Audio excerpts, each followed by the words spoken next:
Исхак Абсаматович, жана сиз бизге сын айтып, бизди анча-мынча козутуп атасыз, туурабы? Мен деле сизге айтып коеюн. Мен маалымат алдым, мен мына кече налоговыйды текшерип чыкпадымбы? Баарын текшерип атам, дагы да текшеремин. Сиз эле налоговыйда башчы болуп иштегенсиз, туурабы? Исхак Абсаматович. 14 ай иштепсиз. Сиз 14 ай иштепсиз, мен карап чыктым. 14 ай иштегенде 14 ай тең сиз иштеген маалда план аткарылып аптыр. Аткарылып аптыр. Мына статистиканы алгыла. Налоговая инспекция, Министерство финансов бүт маалыматты бергиле Исхак Абсаматовичке. Бергиле. 14 ай Исхак Абсаматович иштеген маалда бир дагы ай план аткарылган эмес. 14 айда сиз иштеп турганда 5,16 миллиард сом план аткарылбай калыптыр. Статистиканы бергиле, Алмаз. Уктуңбу? Конкретно колуна бериңиздер, караңыз өзүңүз. Ошондуктан ушундай эмекаларда жанагы сымдардын алдында сынчынын сыңар өтүрү, не деп коет? Сыңар өтүрү майрык деп коет эле. Ошонун сыңарында ушуну карап койсок, урматтуу Исхак Абсаматович, мен сизди жаман адам деп айтпайм. Бирок биздин кылган эмгектерди ушундай бир выступление менен тебелеп терсеп таштабаң деген үмүттө да. Күнү-түн иштеп атат балдар. Ушул жердеги жигиттердин бардыгы. Абхаз Армениядагы келген машиналар боюнча бүгүн эртең менен таңга маалдан баштап кече мен түнү келгем өзү. Бүт керектүү адамдар чогултуп, мен азыр ошо совещаниени бүтүрүп келдим. Азыр совещание өткүзүп келдим ак үйдө, ынтымак ордодо. Таможня, УНА, милиция, дагы кимдер бар эле. ГКМБ, погранслужба, бардыгын чогултуп, налоговыйды чогултуп ошо совещание өткүзүп келдим. Президентибиз да ушу тапшырманы берип атат. Армения, Абхазиядан келген машиналарды бир жыйынтыктагылачы бир. Ушулар боюнча бир чечим кабыл алгылачы депчи. Бирок мен бүгүн совещание өткүзгөндө көп нерседен кабардар болдум да, сизге айтып коеюн ушуну. Ушул трибунадан. 15 миңдей машина экен. Булардын бардыгы мыйзамсыз келген машиналар. Запчасть менен алып келишкен. Башы бир машиненики, ортосу бир машиненики, аягы башка машиненики. Келген машиналердин 90% документи жок. Каяктан алып келди ал машинени? Кимден алып келди? Кимдин машинеси? Такыр эме жок. Легалдаштыруу кылабыз деп биз наоборот криминалдаштыруу кылып алышыбыз мүмкүн. Так. Анан булар алып келип эле өкмөт баары бир бизге легалдаштырып берет деген максатта эле ушундай эме кылып атышат. Мен бүгүн баарына тапшырма бердим. Ички иштер министрлигине, таможняга, ГКМБга бардыгына. Бир дагы ошол мыйзамсыз алып келген машина көчөлөрдө жүрбөш керек. Себеби ошол көчөлөрдө жүрүп, адамдарды ташып, такси болуп, канчалаган адамдардын өмүрүн алып атат.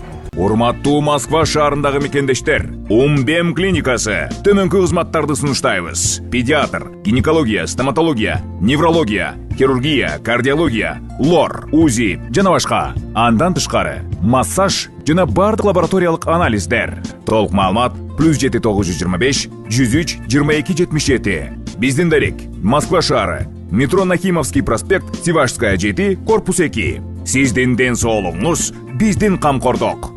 Канчалаган адамдардын ден соолугуна зыян келтирип атат. Инвалид болуп калып атат. Мына бүгүн МВД отчетун берди ошол жерде. Мен укканда Кыргызстанда болуп аткан авариялардын 3-төн 2-си оң рулдуу машиналардан болуп атат. Көрдүңүздөрбү? Ошон үчүн буга шашпаш керек. Урматтуу Жанарбек Кубанычбекович, так. Биз муну легалдаштырабыз. Бирок кантип? Биринчи этап, экинчи этап, үчүнчү этап кылып карайбыз. Биринчи этабында более-менее документи барларды карап чыгайлы деп атабыз. Кандай документиң бар? Көрсөтчү, алып келчи.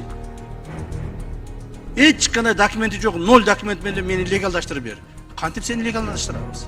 Эч нерсе жок болсо, кандай кылабыз? Бул бир.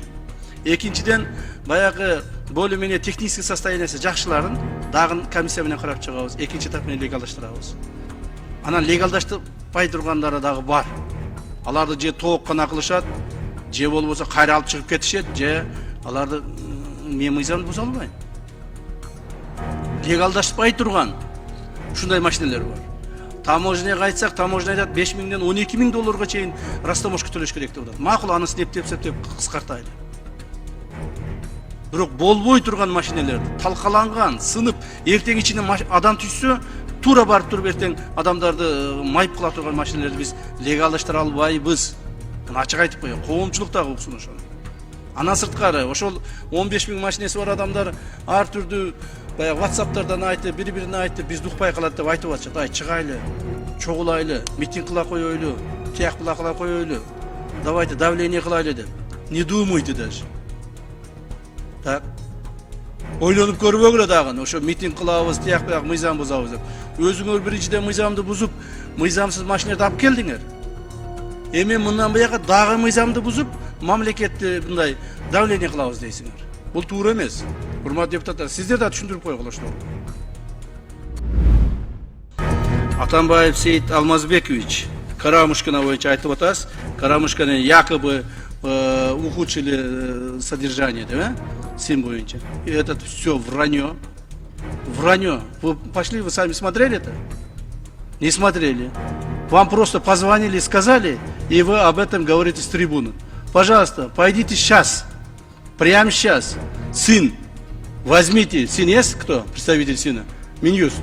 Возьмите сейчас Сейита Алмазбековича, поведите и покажите, где Карамушкина сидит, в каких условиях, чем отличается от других. Так, прямо сейчас покажите. Вот вы сейчас пойдите, вот, азыр барып келиңиз, зерикпестен, чыгыңызда барып көрүп келиңиз. Карамушкина кандай отурат экен?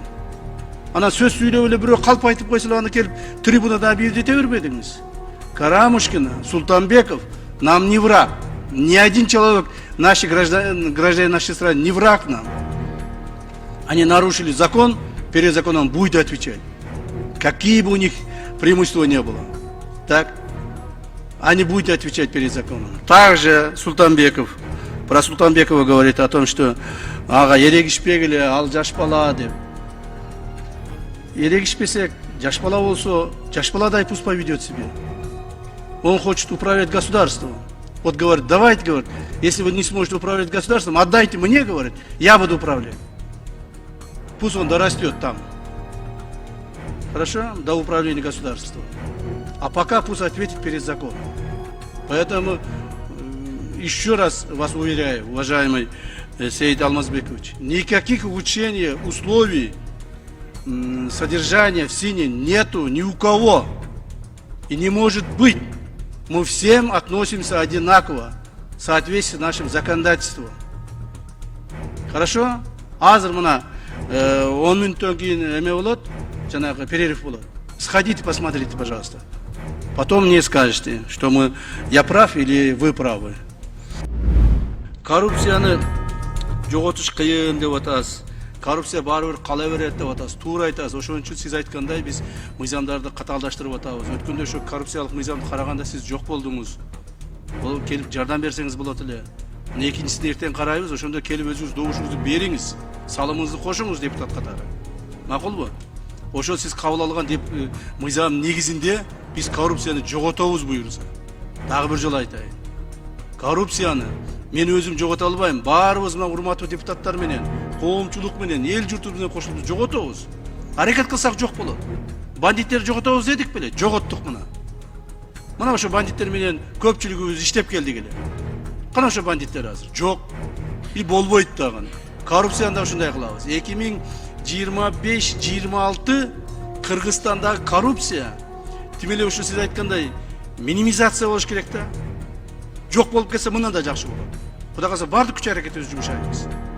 Жанагы айткандай ушу мамлекеттик трибунадан дагы айтып коеюн, урматтуу депутаттар, урматтуу мамлекеттик кызматкерлер. 1-январдан баштап силер кабыл алып берсеңер мыйзамды, президентибиз кол коюп берсе, 2025 жыл 1-январдан баштап коррупциялык мыйзамдар татаалдашат жана катаалдашат. Ким коррупцияга тиешеси болсо, чинине карабастан, кылган эмгегине карабастан, ээлеген кызмат ордуна карабастан, так, коомдогу ордуна карабастан бардыгын жазалайбыз. Мыйзамдан корксун, менден коркпосо мыйзамдан корксун. А мыйзамды биз аткартабыз, Кудай кааласа.